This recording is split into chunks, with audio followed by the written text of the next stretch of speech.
Hello, everyone, and welcome back to another episode of the Pursuit Podcast. I'm your host, Jordan Tenayer, and I'm finally back from my COVID quarantine, and I honestly couldn't have picked a better show to return for.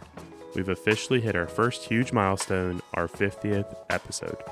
Before we get into this week's guest, I know I can speak for both of us when I say we're so thankful for everyone who has supported the show so far. It's been a super fun experience, and we're definitely looking forward to what this year holds. With that said, I'm pleased to introduce our guest this week, Jenn Danella. Jenn has built a very successful social media following based on her wild game cooking recipes, which has now become sort of a business for her. She also is the author of 2 wild game cookbooks, with her most recent being the first book published. This is a super fun conversation, and we're definitely looking forward to getting our hands on her cookbook and making some of those awesome recipes ourselves. Please welcome Jenn Danella.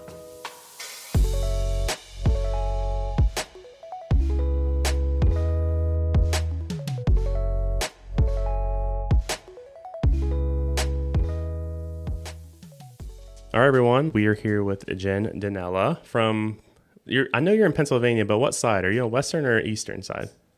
Western, outside of Pittsburgh. Oh, okay, outside of Pittsburgh. Okay, there you go. Go Browns. No, I'm just kidding.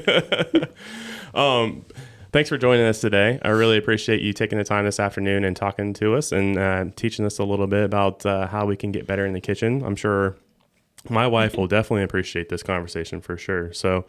But before we get too far, I do want to thank Rochelle. Of course, as you know, Jenn is part of the DSG team, and Rochelle is probably the greatest human being on the face of the planet, and she was able to hook us up. So, Rochelle, if you're listening, shout out. And that is episode 33. So if you want to go back, Rochelle is episode 33.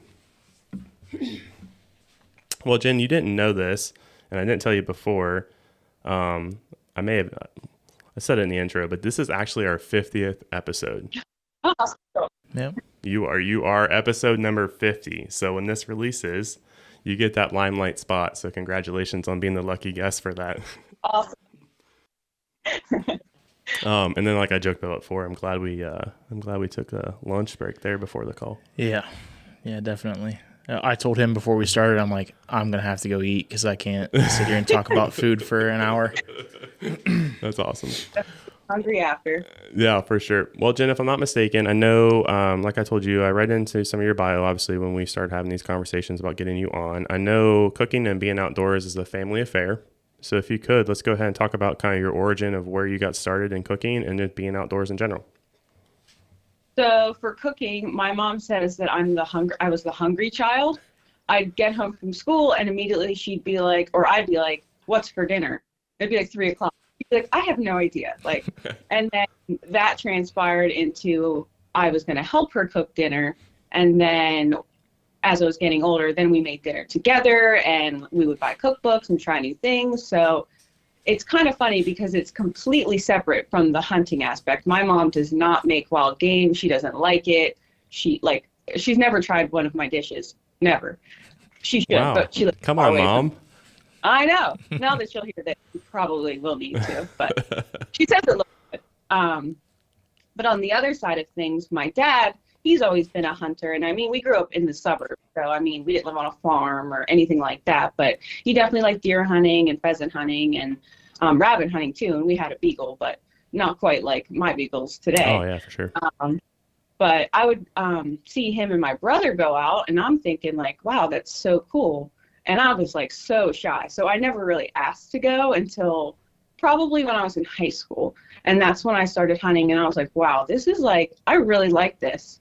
And then college, I was so busy with school that I didn't really get to go out much. But whenever I came home for breaks, I'd be like, well, let's go. Let's like whatever's in season, let's go. And like we had like 0 success ever. So, you know, you go through the ringer of trying to get stuff and just failure after failure. But I had so much fun and it really turned into what the passion is today. And luckily I met my now fiance because he's very good at hunting and taught me so much and taught me about bow hunting. And that's like when everything just skyrocketed. Awesome. Yeah. She, if you get a chance, we'll have all those social media accounts and we'll give you plenty of time to talk about those here in a minute. But, you know, she got a really nice buck this year. Mm-hmm. She's always slaying some really cool birds. So I know he's probably a big waterfowl guy, it looks like too, right? Hunter? Oh, yeah. And it's Hunter, right? Yes, Hunter. How convenient of a name, right? Like They knew. They knew right away when they named him. That's awesome. I kind of touched on the social media channels before, but you've kind of become a giant, if you will. I mean, in that space, I feel like, I think, what did the last I just saw? 110,000 followers on Instagram, and then Yeah. over 30 on TikTok, which is becoming this latest trend. I run our social media accounts here, and I try to do the TikTok stuff. I just kind of throw something up and let it stick. Sometimes it sticks really well, but Yeah. sometimes it's like, Yeah. it's whatever. But I'm sure you didn't expect it to kind of take off to what it is today. I mean, that's kind of how we first connected as well. So, like, what was your initial plan for like just creating your own account? Was it just like more of a personal page that kind of grew, or how did that work out? Yeah, I had a personal page. It probably had like 2,000, like pretty much everyone I ever met. Like we were friends on Oh, Instagram. sure. And then it might have been college or right after college. There was one specific picture of me holding a goose, and I was wearing a Cabela's hoodie. And for whatever reason, this picture just blew up, and Cabela's posted it. And then I got all these followers, and I'm like, oh, like, who would have expected like this? Yeah. Because I barely posted about hunting, because I bring it up to people, and they're like, oh, you hunt? Like, oh, okay. Like, they didn't care. Like, I didn't have any friends Sure. that were into it. So when I posted about it, I was like, I don't want to say embarrassed, but almost like I was like, oh, like nobody is into this that I know. And now it's like ironic that I'm a platform almost for people to look at and something to look into, like, oh, she does this, I can do it too. And that's kind of like one of the things that makes me super happy, because I didn't really think I had that when I was growing up, because I didn't really watch TV. It wasn't on TV. Oh, sure. Sure. Well, and you know, like with you being in Pittsburgh, I mean, we're not too far. We're only a couple hours away from each other. You know, growing up and hunting here, it's not how am I going to say this? It's common. It's a common practice and a common place for everyone to hunt here. So it's like,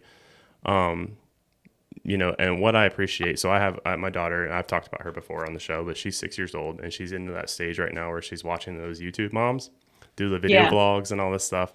And, you know, I'm always kind of listening to make sure the content is good. And what I appreciate about your content and like Rochelle and all the girls on the DSG team is that Rochelle is very particular about what kind of content the girls are putting out on the team, or ladies, I should say. And I appreciate, like, coming from your perspective too, as a younger female, having content that is still marketable, if you will, but not over the top. And that's one thing I really appreciate about what you do. There's a fine line of that, unfortunately. There is. There's so many pages that are just like, oh, look at me shooting my bow. And it's like, ma'am, you have a bikini on. Like, this isn't about your Hoyt bow. Right. Like, let's be honest here. So now, I mean, your social account is basically kind of turning into a business, if you will, almost. I mean, you're doing a lot of promotion. Definitely. And for a while, I kind of tried to make it not a business. Like, I'm like, this is something I do for fun. And I would get hundreds of DMs saying, like, I love that you don't promote every product. And I'm like, oh, yeah, like, to me, it was just like normal.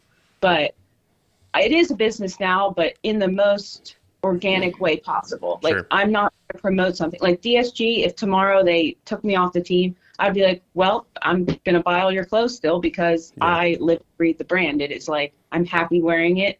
I'm not going to switch to other things. I've tried other things and it works for me. So it's just beneficial that I get to have this Instagram, but also the products I like. Oh, for sure. And that helps with your content too, because if you're genuine about it, you don't have to force feed creating stuff, right?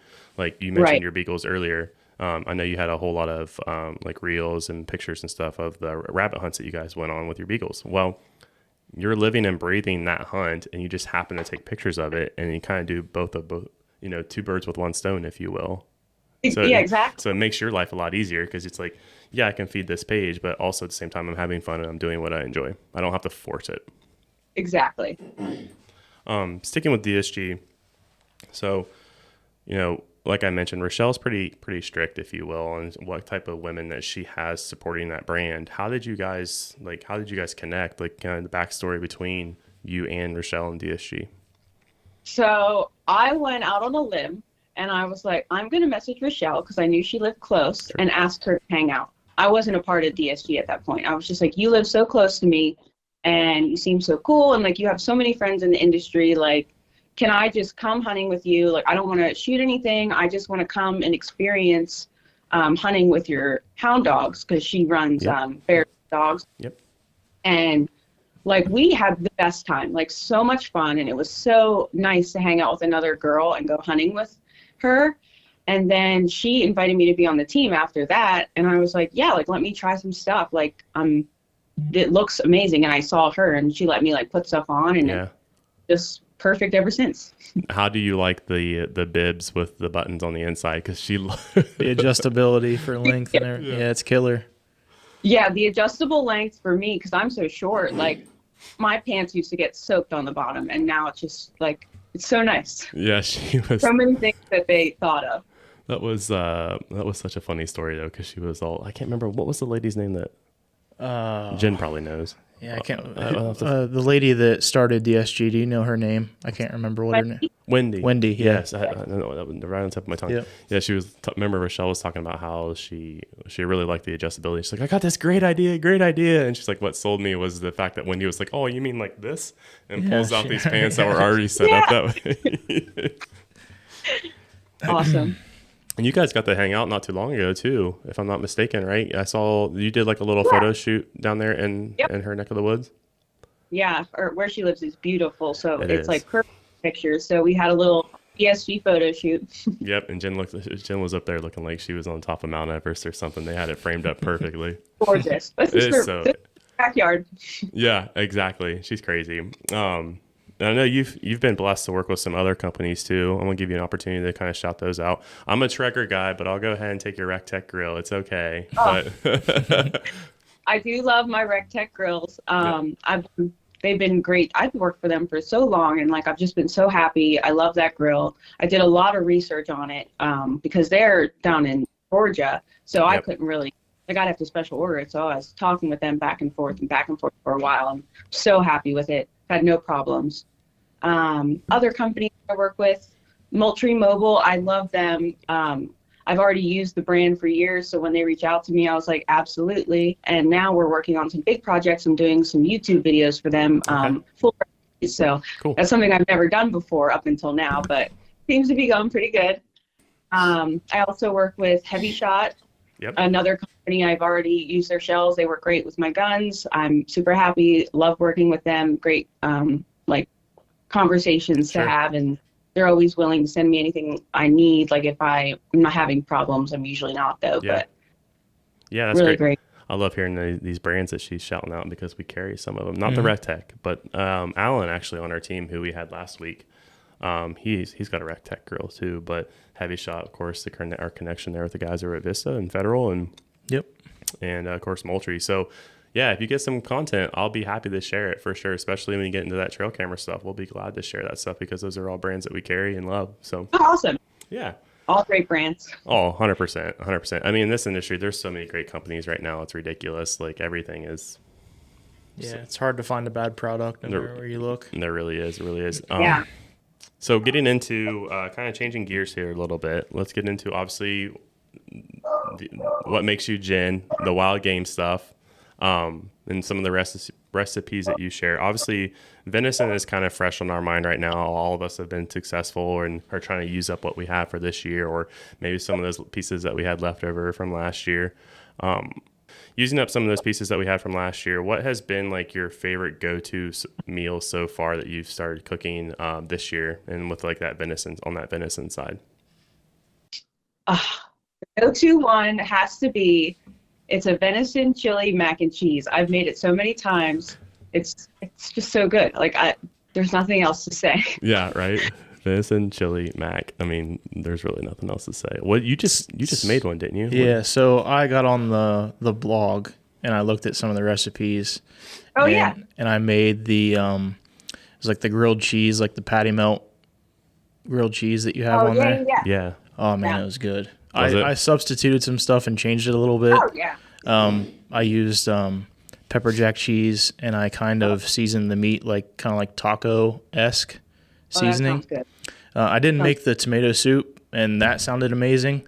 I just didn't have all the stuff to make it, and I probably will try that as well. But I did try the patty melt, like the grilled cheese, and it was very good. You're a chili guy too, so that chili. Yep. Yep. I'll have to try the chili mac too. Yeah. Tonight's you only dirty one pot. Oh yeah. That's key. Yeah. That's key. I'm telling you. My wife is going to love this conversation because she's going to be, instead of me asking, hey, honey, she's like, oh, you talk to her, you do it. And I'm glad you said doable, which is a word that I love too. And the fact that we had kind of talked a little bit earlier is that I don't need to be Gordon Ramsay or some Michelin star chef in order to create these meals. And I feel like sometimes people try to go extra over the top to really, masking is the bad word, but kind of give it like a certain like class or elegance, if you will, to a wild game. I feel like sometimes you can just get down and dirty, make some sliders and be done with it. And some of your recipes too that were really good that I've tried is the game day meatballs with the cranberry sauce, which you had the little reel of that. I'm like, yes, yep. Like, thank you. Those are perfect.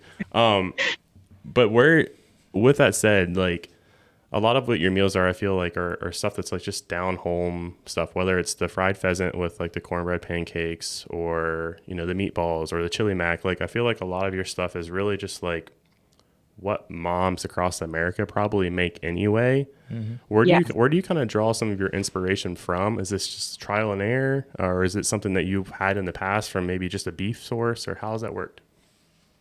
Both of those things are true. Like, I'll get a lot of inspiration from like typical meats, beef, chicken, and kind of make them my own. But I'm constantly surrounded by food. I'm always going out to eat. I watch diners, drive-ins, and dives. Like, that's like fun. So there's inspiration everywhere. Like, even just Instagram scrolling through, I'm like, what did this person do? Like, oh, that sounds good. Like, I could make something like that. And then the wheels just keep turning in my head. And then I'm like, okay, well, I want to do these flavors with this. And sometimes it doesn't work out and then the video doesn't get posted, but most of the time I've gotten it now to where I can kind of know that it's going to work out and it's going to be good, and so good. I love it. So, yeah, so that's perfect because, like I said, just anything that's relatable, especially for like the kids, it's perfect. I mean, she had, I let it get freezer burnt, but I was kicking myself because I found her pheasant recipe afterwards. I shot my bird,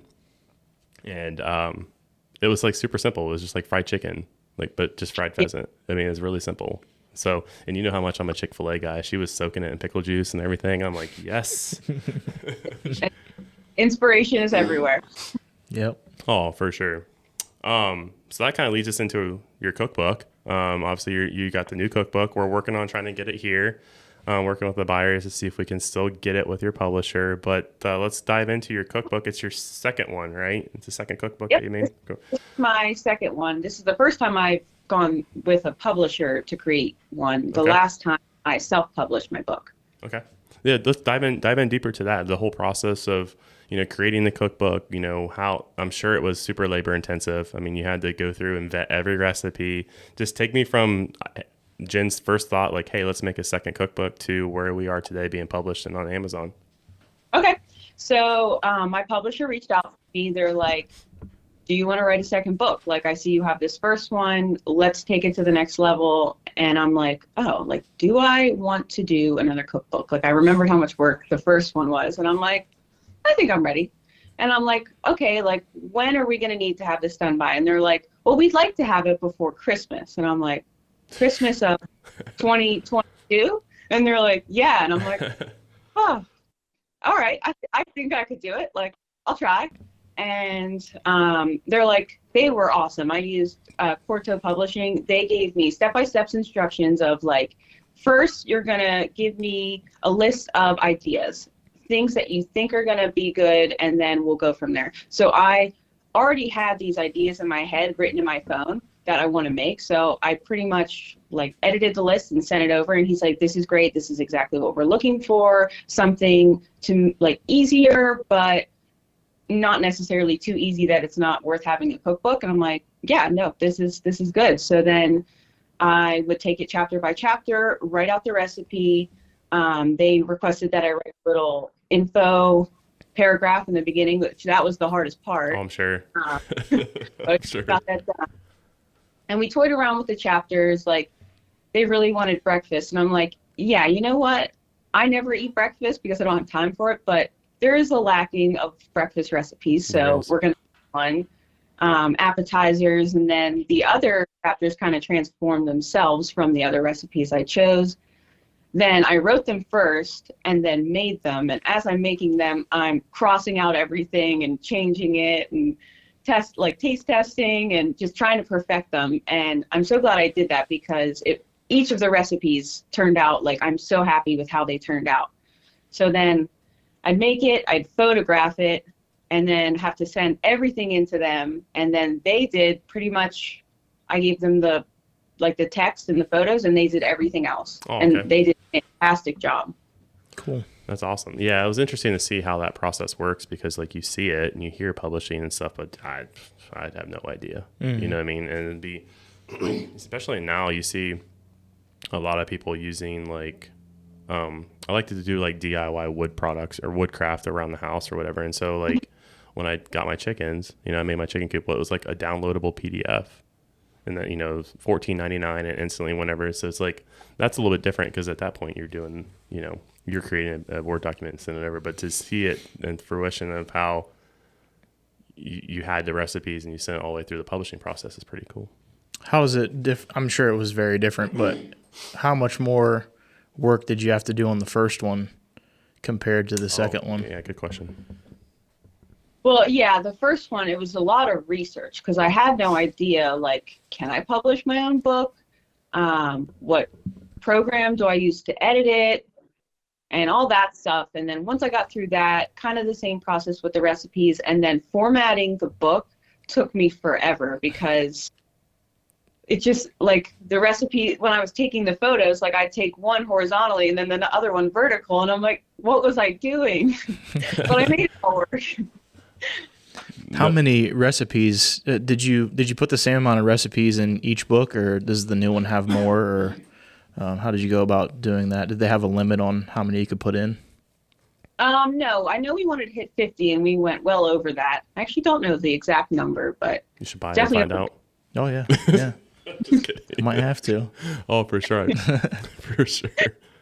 They handled all the Amazon process and everything too, right? Am I assuming? Yep, and the distributing and all that. How's it gone so far? Do you know? Has it been successful? I know. Yeah. I see you sharing stuff all the time of people that have bought in it and tagged you. Like, is it going pretty well? Yeah, it sounds like mostly now, not a lot of big companies have bought it yet, but a lot of just, like general consumers have bought it and they seem to be really happy. I've gotten a lot of good feedback, so I'm really happy about that. I'm sure it makes you feel good too when somebody tags you in like a recipe that they made and it's just like, yeah, Yeah, that'd be sweet. Oh, for sure. For sure. She sent me I think she sent me like a dozen sample pages. I don't have them on my computer right now. They're saved on another hard drive, but we'll have to go through it. There's a couple of good ones in there that we can play around with too. But yeah, we'll have to head over to Amazon and check it out, which it's available. So is the first one still available as well, or was that like a limited run? So I still have some books, but I took my website down from being like an e-commerce website just for the added. I didn't really have time anymore to do all that. But if somebody messages me, I kind of figure it out how to get them one. Cool. If they still want one. So since we're talking about recipes and everything, and you film these for social media, what does that process look like? How crazy is it, or how minimal, or, just go through your process? So similar to like writing a cookbook, I think of an idea, what I want to make. I'll physically write it down and then I'll print it out and have it ready while I'm filming and doing everything, so that way I can be efficient. Sometimes if it's like a very lengthy recipe, I'll get like, if it's a sauce, I'll have everything set out in cups. Like now I have like 1 million cups just so I'm ready to go. And then for setup, I have 2 big studio lights on either end. And then I also use a ring light with my phone attached, just so that I have really good lighting, because I think that's very important when you're taking pictures of food, and I probably know. So then I'll film the whole recipe. Some things I'll try and like take extra footage of, and then even if I don't use it, I'll just toss it. But so then after it's filmed, I'll take photos of it to use, even if it's just for like the real cover or whatever. Or if I'm putting them on my blog, then I'll definitely want to have good pictures. And then edit it together using CapCut. I don't know if there's better ones out there, but for me, that is like the best app ever. Post them. And then, yeah, I think that's really it. Cool. So no big camera, just a cell phone. That's cool. Yeah. You know, just shows people that you don't really need to have a big camera to film videos like you do. Not. Yeah. Sometimes I've used my camera, but honestly, there's not much. It's not a noticeable enough difference that I think I care about. Yeah. Yeah. And that's been something I've talked to you about too. We've because we have the rig and we have all the expensive cameras and stuff. Like obviously we're filming it on this one right now, but at the same time, like if we're just going to the store and doing like a quick hit, hey, this is a new product that we have, come check it out. You've been using your phone quite a bit. 4K on the phone. If you have the newer phone, it's pretty much unbeatable. You don't really have to worry about it. Now, do you ever, and one thing I didn't ask earlier too, but do you ever have someone come and do like media for you, like content days for you? I know I've seen some stuff has been phone related and some stuff looks like it's a real camera, or is Hunter helping you out with that? Like how does... Hunter tries his best. He is the typical, like, he'll have his phone and he'll just be like, boop, and then that's it. That's what I get, and I have to work with it. But he's gotten a lot better over the years because now he's like, oh, this is serious. Like, I have to try harder. And he tries, like, he gets the angles now sometimes. So he's a big help. With the, like, trying to get reels and stuff, it's so tough to get myself in those videos. So sometimes I'm just like, I'm not even worried about it. I'm going to get my dogs and, like, focus on that. And if I want to get like a quick clip of me, I'll just be like, here, Hunter, can you just grab this and try and get a quick video of me somehow? And then I'll just incorporate it that way. Like, I'm not sweating if I don't get it, pretty much. Oh, for sure. For sure. Yeah, that was one thing that I noticed too, is there's like a mix there. So I wasn't sure if like you had somebody come with you to kind of be your content person, if you will. I know some people do that, especially if they get to a certain level where they need to continue to make those. But besides DSG, do you, like when you work with RecTech, do you go and do anything with them, or like the other companies that you work with? Do they ever have anything like that set up? No, I typically haven't really traveled anywhere for companies. This year I'm actually going to the Great American Outdoor Show with DSG, and that's I went one other time with another company, but this is the first time I'll actually be like at a booth and like dedicated to that booth all day. So I'm kind of excited for that experience. Cool. Yeah, that would be cool. And like I said, when you're with Rochelle, I mean, the day will go by pretty quick. For sure. We'll just laugh all day. Oh, for sure. Awesome. All right, everyone, we need to take a quick break from our conversation with Jenn to thank our sponsor, Toby Burdett, with Burdett Taxidermy and Legends Big Game Recovery. Hunting seasons are slowly winding down, and maybe our conversation today has you daydreaming about getting your harvest mounted. If you're in Ohio or the surrounding states and want to get some of those memories preserved, give Toby a call at 740-281-6435. Thanks, everyone. Good luck with the remainder of your season. Now let's get back into the conversation. Moving forward, I know we had kind of talked a little bit about like your social media kind of becoming a full-time job, a little bit with, I don't want to say full-time job and put words in your mouth, but you know, the brand ambassador stuff. And then now you got the cookbook. Where are you now with that? Are you transitioning into making this like the full career, or is it like kind of late night hours that you're working on this stuff? Like, how does your day look like right now? So right now I work full time and I usually have overtime hours. Sure. And then I get home and I do all the other stuff. But it's funny you bring this up because it is like a topic. Like I could walk away right now from the company or step back, but I'm just at a crossroads. Like, do I want to leave? Like, I like what I do. I work at a veterinary clinic and I'm in the surgery department. So I do have an interesting job and I like it. Yeah. But it's hard to say that these Instagram could be deleted tomorrow. And I know everybody says that, but a brand could cut you and then there's a big chunk of your salary. And then I don't want to go and be like, well, I need to find another brand to work with. Like, I don't ever want it to become like that. Sure. So I guess there's some fear, but it could happen one day. I'm not saying it won't, but I'm not in a rush to make it happen. Oh, I don't blame you. Have you ever talked with Bo? I know you guys are both PA folks. Have you ever man, I can't get words out today. Have you ever talked with Bo Martonic about his transition into going more full-time media creation? No, I should. I've talked to him a couple times just on like Instagram DM, but yeah, I'll send him a text message. I'll send him a text message after we get out here because he had a really good conversation. That was probably last summer, I think, when we talked to him. Yeah, but he had made the transition before we talked to him. Where he just went straight up full time. Now, of course, he supplements a lot of that too with like writing and like hunting content and stuff. So you would have to kind of figure out a way. But when we had a conversation with him, it was like, I'm making a little bit of money from different resources all over, right? Yeah, and he has ads on his podcast and all that stuff that he gets revenue from. And he's got a bunch of different sources to bring in extra revenue, so he doesn't have to rely on just one. Yeah, not all the eggs are in the same basket kind of thing. So, that would be the struggle for sure. Making that leap. I'm glad I work in this industry, and that's what actually signs my W-2 because I don't have to think about it so much. But it would be a challenge for sure to make that leap into doing it. I want to kind of double back a little bit. We talked about your cooking and we talked about this, but we haven't talked about those gorgeous beagles that we heard in the background. We haven't talked anything about your hunting yet. Let's switch it up a little bit. Let's talk about just like your season in general. I mean, obviously to make this cookbook, you had to have wild game from different things, and she's had turkey, she's had pheasant, rabbit, everything. Let's go ahead and dive into just kind of what your hunting season in general has been like this last season. Okay.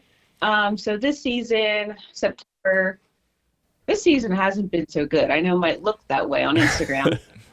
Started off pretty rough. Sure. A lot of bird hunts with no birds or very few birds, but fun. Sure. Then, let's see, that's September. Some deer hunting. I don't really have a spot good for bucks in early season. That's kind of one of my goals for next year, to be able to hunt whitetail longer, because I technically only whitetail hunted for 3 days this season. I plan to get out for the last couple days to maybe shoot a doe, but that's been 2 years in a row, actually. Her success rate was very high. Yeah, I mean, it's very nice, but I like sitting in the trees. Oh, for sure. And then I kind of like supplement, like the way Pennsylvania seasons are is very sporadic. Like goose will be in and then it goes out, and then there's a short season for small game, and then there's a short season for duck.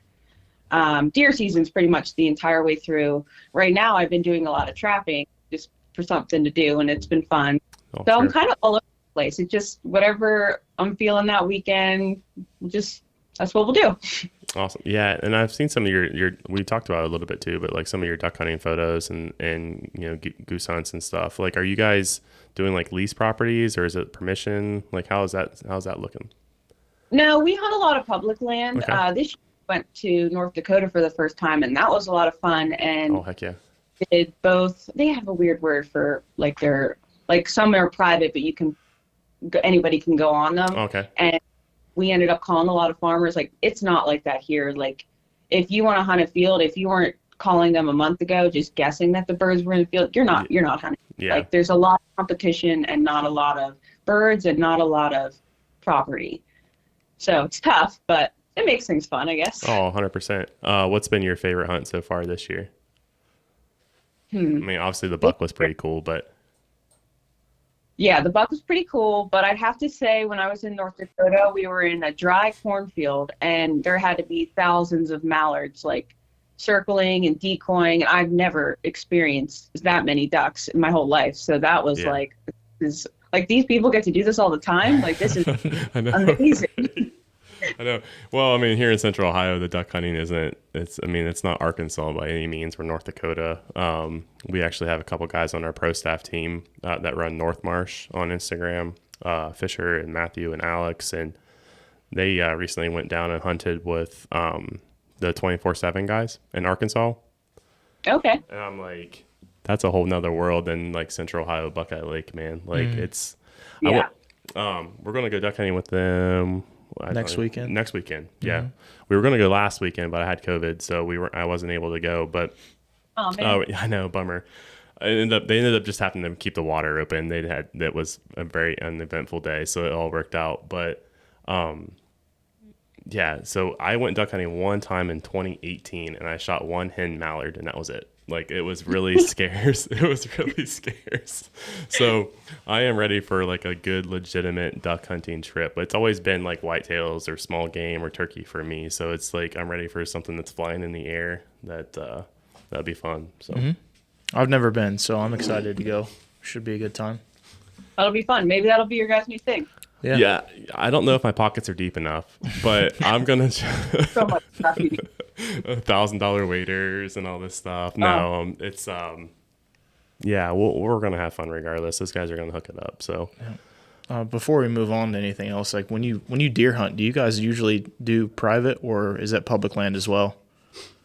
So now I hunt private. I moved only 15 minutes down the road, but my neighbor is nice enough to let me hunt, and he has like prime property, so it's great. And then I can kind of hunt in my backyard. It's not like I have a huge property, but sometimes it's like it acts like a funnel pretty much to get from one farm to my neighbor's farm. So lucky in that sense. But I used to hunt a lot of public. I had a lot of like interactions with people that just kind of made me uncomfortable, just being a girl and in the woods. And not saying I was like scared, just I'd rather, I think from now on, hunt private for a while. Sure.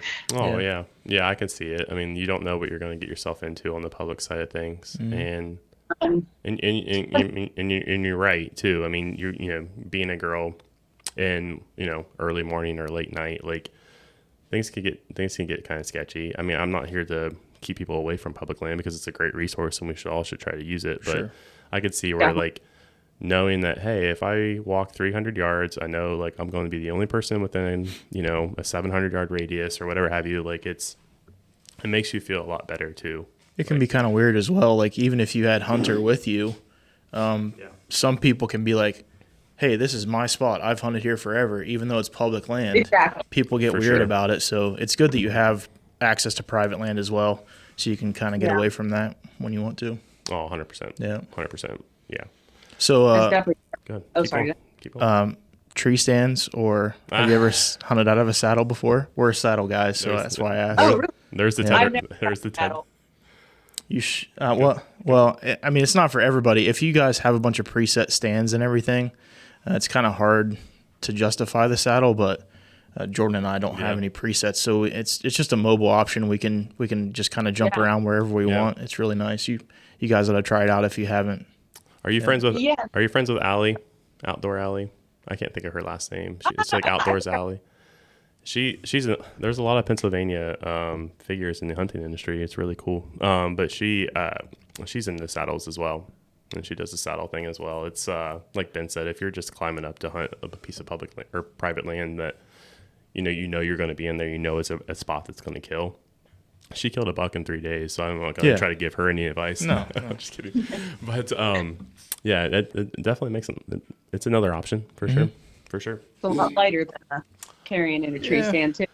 Yeah, for sure. Oh, it's it's probably one. I don't want to say it's the only option, because the more I hunt in a regular hang-on stand, the more that I kind of like sitting up there and crossing my feet and like taking a little nap and reading a book and not having stuff in front of me. But it's another tool in the tool bucket, if you will. So yeah.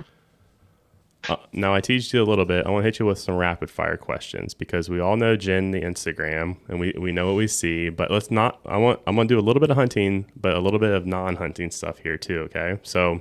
Oh my.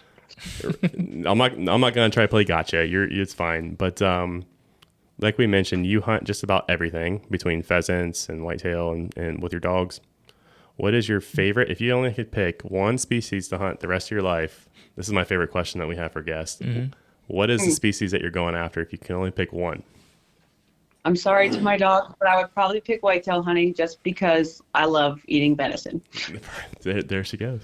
Fair enough. The dogs are spoiled anyway, so they'll just be non-hunting dogs that are still spoiled. I love it. We asked that question to Waddell, and of course he said turkeys. Yeah, we kind of knew the answer to that one. No, the only reason why I would say turkeys over whitetail, I guess whitetail, there is different subspecies, but I was going to see if you'd hit me with the different subspecies. So with turkey, you can hunt like all of North America, so you're not just stuck in one spot. Just a thought. I'm taking Ben turkey hunting this year for the first time. Well, he's been, but yeah, I've been, but I was little, and it just isn't the same. When you're older, it's a different experience. So fun. Now, if turkeys had antlers, then we would be good. It'd be like the weirdest looking animal ever. Hunters, especially big fat ones like Ben and I, we love our snacks in the tree stands. If you could only grab one snack, now you could give me the PC answer and say something cool that you made, but you could also give me the processed answer too. If you could only grab one snack to take to hunt, what would that snack be? That's tough. You got to think about the wrapper noise. Just kidding. And always, it's so loud. I feel like I always bring boring snacks and nobody wants to share with me. So, like I always bring like a protein bar or like healthy nuts. So I guess like something like that. There she goes. No, Cool. The Cliff Bar works. Yeah. I'll get down with the Cliff Bar. My go-to healthy bar, I use air quotes because they're not really healthy. Those RX bars. Have you used the RX bars? The RX, but not the regular RX, the breakfast ones, because the breakfast ones have oatmeal in them, and so they don't get like so hard. That's my little fat boy takeaway for you here. But let's see here, a couple more. Out of all the recipes that you've made so far, what has been your all-time favorite? Just one? You can give me more than one. Yeah. Give me two. I was actually just talking about this yesterday, so maybe it is my favorite. In my new book, there's a recipe for honey butter pheasant biscuit sandwiches. Jesus, God. They're just dangerous. Her just saying But that. these burger sliders for DSG were actually really good too. So a tie between those two. Honey butter. What was it? Honey butter pheasant. Honey butter pheasant biscuit sandwich. Jeez. Like the biscuit sandwich. Good Lord. What's on it? Exactly that. It's like honey. That's it. Okay. Honey butter. What else is in there? I forget what the breading is. I don't remember. But then you make your own biscuit, so it's like fresh and flaky. It's Sounds good. Now. Yeah, good. she's like I'm warming up the oven right now. Well, there you go. I need to go to that Bullseye place, that Bullseye pheasant. We don't really have good pheasant release. I mean, we have pheasant releases, but I don't have all the stuff needed to really go chase a pheasant. So I've gone to like you're in Pittsburgh, like so kind of like Tuscarawas County. Like if you can kind of think of like the next step transition over to Ohio, but like that south, kind of like south west of Youngstown, like right in that little area, that little strip. Yeah, so not too far from you. There's I guess you pay, like they release the birds for you. You buy by bird or whatever and hunt over dogs. It's really fun. Mm-hmm. So yeah, I need to go there and get some pheasant honey butter biscuit sandwiches. Yeah, sounds good. And a little one. Here's my little one. Here's my question that's different. So out of all the stuff you do outside of hunting, so no hunting, no fishing, what's your favorite activity to do outside of that? Can I say hiking, or does that kind of count? That's outdoor. Give me two. Give me hiking, and then give me one more that's not outdoors. Not outdoor. And it's not cooking? Does that count as work? I like going to the gym. I think we could do that one. There you go. That's good. Yeah. That's how. Yeah, she's such a healthy life. I was really hoping that she was going to tell me that her favorite snack was like a Little Debbie shortcake or something, but no, she's definitely not. No, unfortunately, I don't think I've had one of those in 10 years, but I remember what they taste like. They were good. I'd eat one today. I just never buy them. Awesome. Well, before we let you go, I want to give you an opportunity. Where can everyone find you? I know we had talked about your social media accounts, so go ahead and give us all those social media accounts that you're on, and then where they can find your book if they wanted to go purchase. Okay. On Instagram, my username is Jennifer Danella. On TikTok, I think it's the same. And then on Facebook, I'm Jenn Danella Outdoors. I have a website, jenndanella.com, which actually links all of those. Sure. And it also will bring you to my book, which most people, it's easiest to find it on Amazon if you type in the Weeknight Wild Game Cookbook. Perfect. Thank you so much. Yeah, and of course, like always, we'll link all those in the show notes below. So if someone wants to check that out, it'll be right there. Again, thanks for taking the time to come talk to us today. It's got me ready to go home. I'm ready to go cook. So I think he's going to be asking what's for dinner when he walks in the door. No doubt. Well, nothing. I just went through the deep freezer and like cleaned everything out and did all my rotation and everything. So everything is fresh and ready to go. So I need to go thaw out some more venison and try to shoot a bird so I can make like turkey honey butter chicken sandwiches. Yeah, sounds good too. Awesome. Again, thanks, Jenn, so much for coming on. And we look forward to, to staying in touch and hopefully seeing cookbook number 3 soon. Yeah, thanks for having me. I had a lot of fun. All right, everyone, that is all we have for you today. We hope you enjoyed that conversation with Jenn. I know Ben and I had a great time talking with her about how she got into the industry and the success of her wild game recipes and cookbooks. And we're definitely looking forward to trying some of those out ourselves. Again, as we close out this 50th episode, we want to thank all of you for supporting our show, and we're really excited about what this year holds for us. As always, we appreciate you listening, and until next time, enjoy the pursuit.